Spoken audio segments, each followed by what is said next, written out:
Nos últimos meses explodiu na grande mídia notícias sobre as fraudes do INSS, as quais prejudicaram inúmeros beneficiários.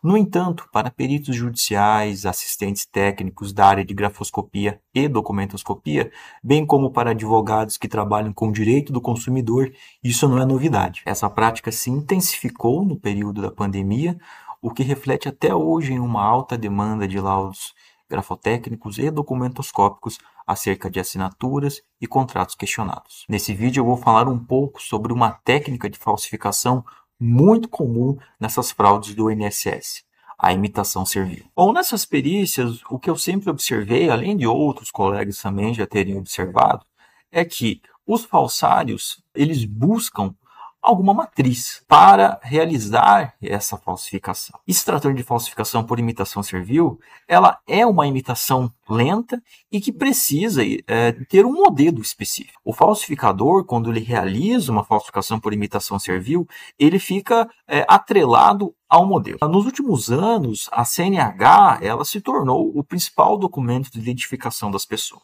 Pela praticidade, pela necessidade de se renovar de tempos em tempos, enfim, muitas pessoas têm a carteira de identidade bem antiga, já a CNH geralmente está atualizada, com fotos mais atuais, assinaturas e tudo mais. Mas as CNHs elas têm uma particularidade. Na verdade, hoje todos os documentos, mas vamos tratar aqui de CNH por ser o documento de identificação mais utilizado. As assinaturas das CNHs elas são realizadas em mesa digitalizadora, ou seja, não é uma maneira convencional, né, de se assinar.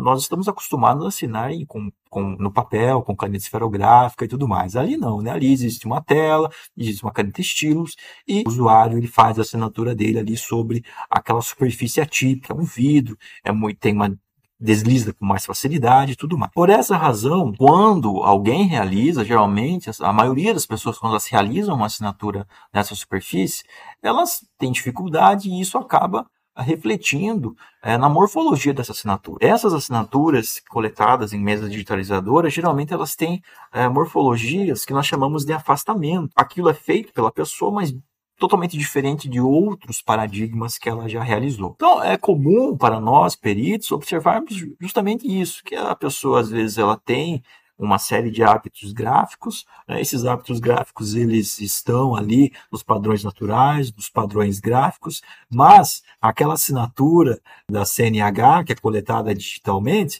ela vai ter ali, sim, algumas formas, alguns métodos de construção, às vezes, né, que daí já entra em gênese gráfica, que nunca ocorreram nas amostras normais daquele escritor. E por representarem uma anomalia, elas não existem nos padrões normais, tá? E qual que é o ponto aqui? Voltando para a fraude do INSS, falsificação por imitação servil.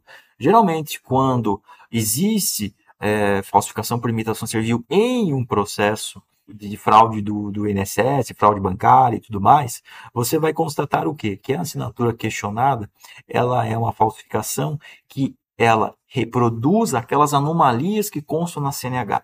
Especialmente, é claro, quando a CNH é utilizada como documento de identificação da pessoa. Como eu disse, é o mais comum hoje em dia. Um exemplo aqui, o seu João, ele teve dados vazaram, por exemplo, uma fotocópia da carteira da CNH dele, lá existe uma assinatura com alguns afastamentos. Quando o falsário foi realizar a falsificação, ele utilizou como padrão, matriz da falsificação, a amostra da CNH, que tem esses afastamentos. Logo, ele reproduziu esses afastamentos. Afastamentos estes que não constam nos padrões normais do seu João. Dessa forma, o perito ele consegue analisar a assinatura questionada, a amostra daquele documento que foi utilizado, a suposta contratação, ele vai observar o quê? Que existem essas características morfológicas da assinatura questionada com aquela amostra da CNH que contém afastamentos. Entre essas características, de fato, os afastamentos, aquelas condições morfológicas que só existem na CNH estão na assinatura questionada. Então, isso é um forte indício de falsificação por imitação servil, correto? Então, você, advogado, assistente técnico, que passa por perícias desse tipo, né, que versam ali sobre fraudes do INSS, passe a observar isso, né, e verifique se o perito judicial do seu processo, ele se ateve quanto a isso. Essa possibilidade de falsificação por imitação servil da assinatura questionada, tendo como base a amostra da CNH. Como eu disse no início do vídeo, a falsificação por imitação servil ela não é a única técnica utilizada.